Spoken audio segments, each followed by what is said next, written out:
नमस्कार साथियों, आप सभी का स्वागत है आपके अपने YouTube channel learning with DC पे।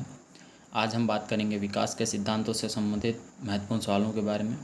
Most of the question previous year से उठाए गए हैं, क्योंकि प्रश्न जो होते हैं वो नए नहीं बनते हैं, बस उनका थोड़ा पैटर्न चेंज हो सकता है और सवाल वही रिपीट होगा फिर से। तो ये सारे के सारे इंपॉर्टेंट सवाल हैं आगामी मुख्य परीक्षा रीट 2023 को देखते हुए। चलिए शुरू करते हैं सवाल नंबर 1 से। एक बालक पहले पूरे हाथ को, फिर उंगलियों को तथा फिर हाथ और उंगलियों को एक साथ चलाना सीखता है। ये वृद्धि एवं विकास का कौन सा सिद्धांत है? एंड ऑप्शंस आर निरंतरता का सिद्धांत, एकीकरण का सिद्धांत, सामान्य से विशिष्ट का सिद्धांत और व्यक्तिक विभिन्नता का सिद्धांत। तो यहाँ पर इसका राइट आंसर हो जाएगा ऑप्शन बी। ये कहलाता है एकीकरण का सिद्धांत। पहले अंगों के भागों को, फिर जो है मुख्य अंगों को, और फिर उन दोनों के बीच में जो है सामंजस्य बिठा लेता है। तो ये क्या कहलाता है? ये कहलाता है एकीकरण का सिद्धांत कहलाता है। क्वेश्चन नंबर 2 देखिएगा। एक बालक जो कि शारीरिक रूप से कमज़ोर है में सांवेगिक, सामाजिक व मानसिक विकास भी निम्न स्तरीय है। ये उदाहरण विकास के किस सिद्धांत का है? एंड ऑप्शंस आर एकीकरण का सिद्धांत, अंतर संबंधता का सिद्धांत, निरंतरता का सिद्धांत और एकरूपता का सिद्धांत। तो इसका राइट आंसर हो जाएगा ऑप्शन बी, अंतर संबंधता का सिद्धांत। क्वेश्चन नंबर 3 देखिएगा, ये इंपॉर्टेंट सवाल है। मानव विकास है एंड द ऑप्शंस आर अव्यवस्थित, यादृच्छिक, संचयी और अनिरंतर। इसका राइट आंसर हो जाएगा ऑप्शन सी। मानव विकास जो होता है वो क्या होता है? संचयी होता है। क्वेश्चन नंबर 4 देखिएगा। विकास के बारे में सत्य नहीं है। ऑप्शंस हैं विकास अंत्यक्रिया का फल है, व्यवस्थित श्रृंखला का अनुगामी है, विकास एक व्यक्तिगत प्रक्रिया है और विकास विशिष्ट से सामान्य होता है। इसका राइट आंसर हो जाएगा यहाँ पर ऑप्शन डी। ठीक है, ऑप्शन डी कि विकास जो होता है वो विशिष्ट से सामान्य नहीं होता है, जबकि क्या होता है? सामान्य से विशिष्ट होता है। यहाँ पर एक चीज़ ध्यान देनी है आपको, विकास का मतलब ओवरऑल विकास की बात हो रही है, जिसमें मोस्ट ऑफ द विकास के पहलू आ जाते हैं। लेकिन इसका एक अपवाद है जिसके बारे में बार बार हम चर्चा करते आ रहे हैं। एक बार फिर से बता देता हूँ कि आपका जो नैतिक विकास होता है वो हमेशा विशिष्ट से सामान्य की ओर चलता है। ठीक है, बाकी ऑप्शन जो है वो सेटिस्फाइड है, बिल्कुल देखिएगा। विकास जो होता है अंत्यक्रिया, अंत्यक्रिया किसके साथ? विकास जो होता है वो वातावरण और आनुवंशिकता की अंत्यक्रिया का फल होता है। ये एक श्रृंखला है, उत्तरोत्तर चलता रहता है, स्टेप बाय स्टेप चलता रहता है। ठीक है, और एक व्यक्तिगत प्रक्रिया है, ये भी सही है। फिर देखिएगा क्वेश्चन नंबर 5। निकटवर्ती विकास का क्षेत्र संदर्भित करता है।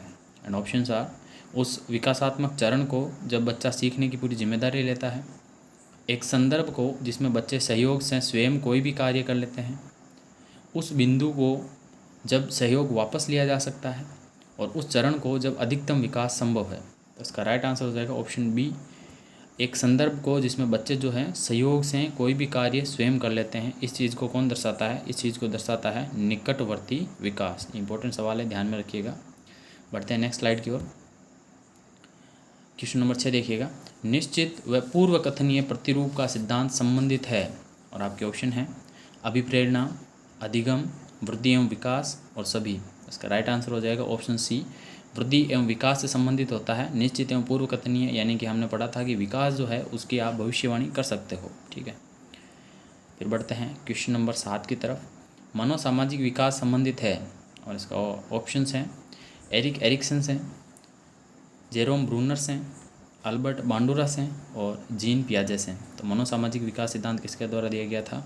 ये दिया गया था एरिक एरिक्सन के द्वारा। तो ऑप्शन ए यहाँ पर राइट हो जाएगा। फिर बढ़ते हैं क्वेश्चन नंबर 8 की तरफ। कौन सा मन से संबंधित भाग नहीं है? यहाँ पर ध्यान दीजिएगा, ये मन वैज्ञानिक के बारे में बात नहीं हो रही है। ये मन जो है आपको पता हो तो जो अंतर्मन होता है उसकी बात हो रही है। ऑप्शंस हैं चेतन, अचेतन, अर्धचेतन और पूर्ण चेतन। तो सिगमंड फ्राइड ने जो बताए थे मन के प्रकार, तो उनमें कौन सा नहीं है? सीधा सवाल इस प्रकार से भी बन सकता था ये। तो इसका राइट आंसर हो जाएगा ऑप्शन डी, पूर्ण चेतन जैसा कुछ भी नहीं होता है। ये तीनों भाग होते हैं, चेतन मन होता है, अचेतन मन होता है और अर्धचेतन मन भी होता है।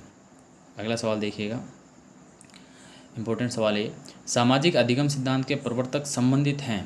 सामाजिक अधिगम का सिद्धांत किसने दिया था? पहले तो ये ज्ञात होना चाहिए आपको, ये दिया था अल्बर्ट बांडुरा ने।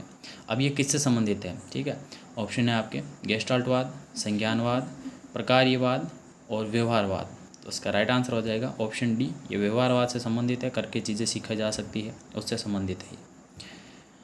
क्वेश्चन नंबर 10 देखिएगा। मिथ्या परिपक्वता का काल है, और ऑप्शन है शेषवावस्था, बाल्यावस्था, किशोरावस्था और पूर्व बाल्यावस्था।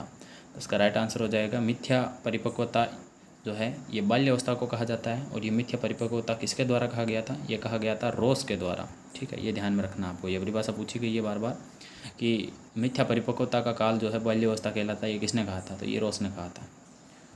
अभी हम कुछ क्वेश्चंस देखेंगे शेष अवस्था के बारे में। ये जो प्रीवियस ईयर के क्वेश्चन थे विकास के सिद्धांतों के बारे में वो आए थे। अभी बात करते हैं शेष अवस्था से संबंधित कुछ महत्वपूर्ण सवालों के बारे में। तो देखिएगा क्वेश्चन नंबर 11, शेष अवस्था मानव विकास की प्रमुख अवस्था है।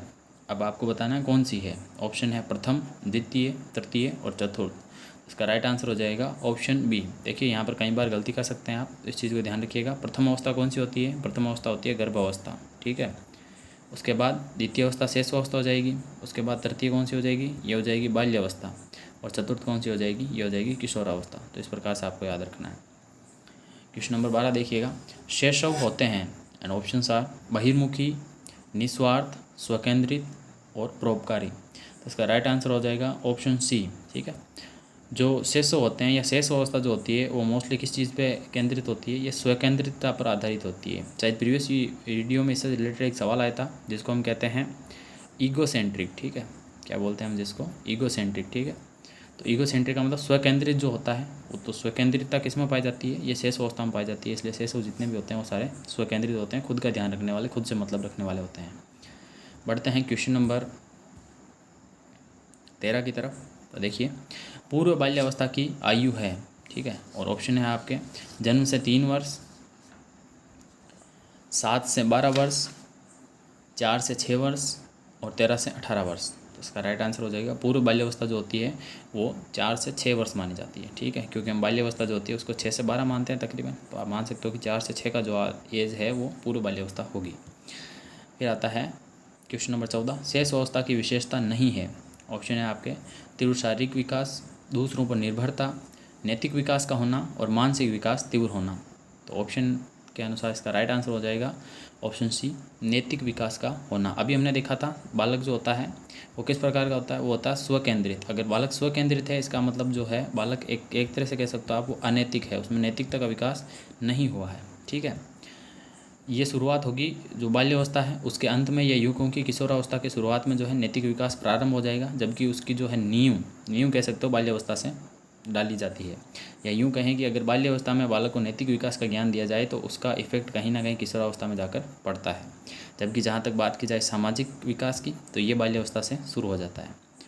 और साथ ही अलग ऑप्शन देख लेते हैं। देखिए, तीव्र शारीरिक विकास तो हमको पता है कि शेष अवस्था में तीव्र चलता है शारीरिक विकास, दूसरों पर निर्भरता बिल्कुल होती है और मानसिक विकास भी तीव्र होता है। ठीक है, आज का लास्ट सवाल देखते हैं, जीवन का अनोखा काल किसे कहते हैं? ऑप्शन है आपके शेषावस्था, बाल्यावस्था, किशोरावस्था और प्रौढ़ावस्था। तो इसका राइट आंसर हो जाएगा ऑप्शन ए, जीवन का अनोखा काल, ये शेषावस्था है। ठीक है, अभी आपको बताना है कि जो शेष अवस्था है उसको जीवन का अनोखा काल कहा किसने था। अगर आपको पता है तो कमेंट बॉक्स में ज़रूर बताइएगा, बात करेंगे इसके बारे में हम नेक्स्ट वीडियो में। तो अगर आपको वीडियो पसंद आया है तो बिल्कुल लाइक कीजिएगा, साथ ही चैनल को सब्सक्राइब कीजिएगा ताकि आप जैसे और भी जो ज़रूरतमंद लोग हैं वो जुड़ सकें। धन्यवाद, मिलते हैं अगले वीडियो में। जय हिंद।